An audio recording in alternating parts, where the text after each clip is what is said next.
요한복음 5장입니다. 요한복음 5장과 11장에는 예수님께서 갈릴리와 유대에서 행하신 이적들에 대해서 많이 다루고 있습니다. 요한복음은 주로 유대 그리고 공간복음서 갈릴리에서 일어난 사건들을 다루고 있습니다.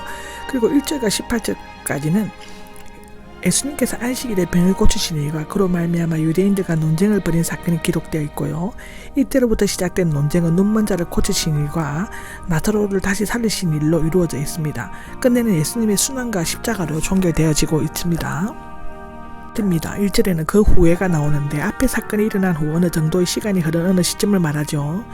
이곳 베데스다 가의 병자를 고치신 것은 세 번째 표적이었고 마가복음 2장에 나오는 중풍병자와 비슷한 점이 있는데 그 두 경우 모두 안식일을 문제로 논쟁이 일어났습니다.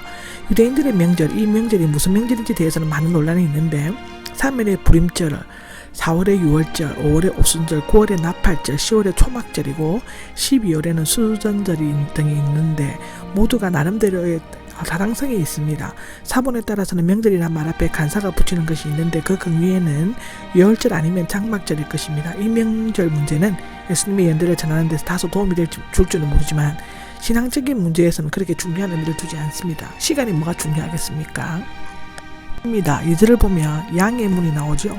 예루살렘 북쪽에 있는 문인데 지금은 스데반 문이며 제물로 쓸 양들이 들어가거나 양들을 파는 시장의 근처에 있었기 때문에 그렇게 불려져서 것으로 추정된다고 합니다. 원문에 문이란 말은 없지만 문을 보충해서 읽는다고 하고요. 히브리 말로 성경이 쓰인 고대 히브리어가 아니라 당시 상용어인 아랍어로는 의 의미라고 합니다. 요한계시록 9장 11절 등에 보시면 이해가 됩니다. 베데스다는 사본에 따라 여러 가지 의미가 있습니다.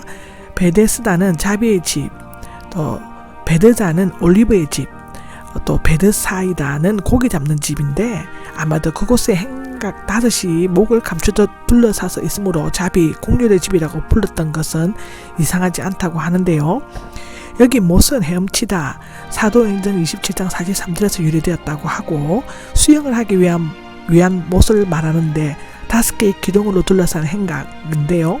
행각은 기둥 위에 지붕이 덮인 일종의 작은 정자와 같은 현관들로서 사람들이 한데 모일 수 있는 곳이었다고 합니다.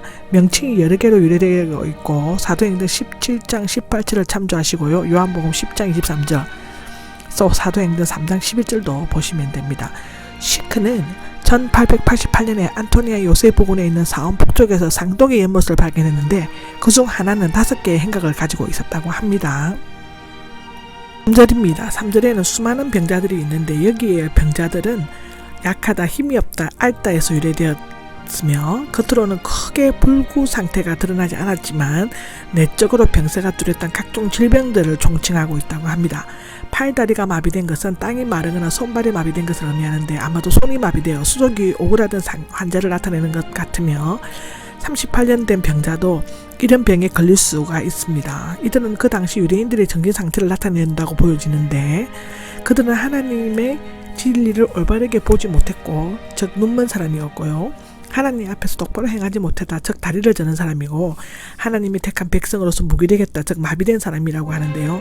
3절 하반절과 4절의 갈로 안에 있는 것은 고대의 근위 사본들에는 없고 다만 몇 사본들에게만 주석가들이 인정하고 있습니다.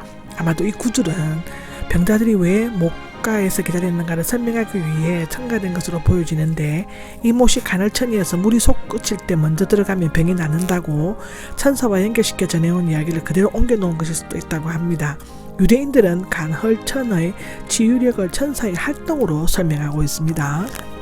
5절에는 38년 동안이 적혀 있는데 문자적으로 38년을 보낸 즉 시간을 허비한 것이 아니라 병을 고치기 위해 오랜 시간을 보냈어야 했음을 나타냅니다. 38년을 우화적으로 해석하여 이스라엘이 강내에서 방황했던 횟수 또는 신앙이 없어 영적으로 메마른 당시 이스라엘 백성을 가리킨다고 말하고 있습니다. 신명기 2장 14절에는 그렇습니다. 그것은 문자 그대로 38년의 오랜 기간을 고통스럽게 절망적인 불치혈병을 앓았음을 나타낸다고 하는데 이 사람은 즐거운 명절날에도 기쁨이 없었고 안식일에도 안식이 없었다고 합니다. 어떤 사람은 자신을 어떻게 할 수 없는 모든 인간을 나타낸다고 하는데요. 요한복음 5장 6절입니다. 이미 오랫동안 알아온 것을 아시고가 나오는데 그는 이미 오랜 시간을 보내고 있었다는 뜻이고요. 아시고는 부정과거형으로서 자신이 지금 가진 지식으로 안다는 것이 아니라 그리스도께서 처음부터 본성적으로 지니고 계신 전지성에 의해 아는 것을 나타낸다고 요한복음 2장 24절 4장 18절에는 말하고 있습니다. 내가 낫고자 하느냐라고 질문하시는데 내가 온전케 되기를 원하느냐의 뜻입니다. 이 사람은 오랫동안 병을 앓았으면 부정적이고 절망적인 사고방식을 가지고 병 고치는 것을 아예 포기해버렸을 수도 있습니다. 그리고 자기가 낫게 되면 모든 무거운 짐들을 짊어지게 될 것이고 더 이상 다른 사람들로부터 동정과 도움을 받지 못하게 될 것을 생각하고 아니요, 전 이대로 사는 것이 편하고 좋습니다 라고 대답할 수 있는 것입니다. 그러나 그는 자신을 낫기를 원하지만 도와주는 사람이 없어서 못하고 있다고 자신의 안타까운 사정을 토로하고 있는데요. 아마도 그는 여러 번 이곳을 찾았을 것이고 그때마다 냉정한 민심의 현장만을 목격하고 실망하면서 돌아섰어야만 했을 것입니다. 8절입니다. 8절에는 일어나 내 자리를 들고 걸어가라고 하는데 세 가지를 명령하셨어. 일어나입니다.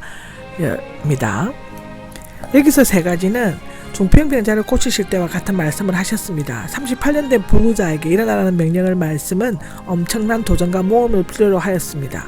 부정과거형은 즉시 행동으로 옮겨서 촉구하는 의미가 있는데 내 자리를 들고 그 자리는 매우 가난한 사람들의 짐구로서 지푸로 만든 거석과 같은 것입니다. 손이 오그라든 사람이 기어 거석을 든다는 것은 불가능한 일이었죠. 걸어가라인데 현재형으로 지속적 행위를 나타내며 계속해서 걸어가라의 뜻이라고 하는데요. 이제 걸어가는 것은 계속적이고 습관적인 새로운 생활 방식이 될 것이라고 기록되어져 있습니다. 9절을 보면 곧 나았으며 자기의 자리를 들고 걸어갔다인데 예수님의 명령의 말씀은 인간적인 견지에서 보면 사실상 전혀 불가능한 것은 아닙니다. 그러나 예수님의 능력을 받아들일 수 있는 가장 중요한 요소는 그 은혜에 대한 간절한 갈망입니다. 때로 주님께서는 상대방의 믿음에 관계없이 고쳐주시지만 결코 인간의 노력을 무시하지는 않았습니다.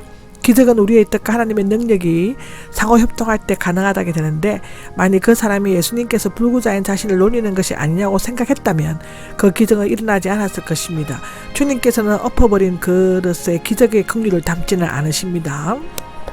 10절에는 안식일이 나오는데 안식일을 지키는 것은 십계명 중 하나였고 안식일에 짐을 옮기는 것은 중대한 범법행위였다고 느헤미야 는 기록하고 있습니다. 유대인들은 안식일에 금해야 할 것들 총 39조 234장입니다. 39조항으로 페이지가 234장이었다고 제정되어 있는데 그 중에 고의로 짐을 옮겼을 때는 몸을 쪼개고 돌로 치라고 했습니다. 그것은 6조항 1항에 있다고 하는데요. 한자를 상에 누이고 옮길 수 있지만 상만을 옮겨서는 안 되었다고 기록되어져 있다고 합니다.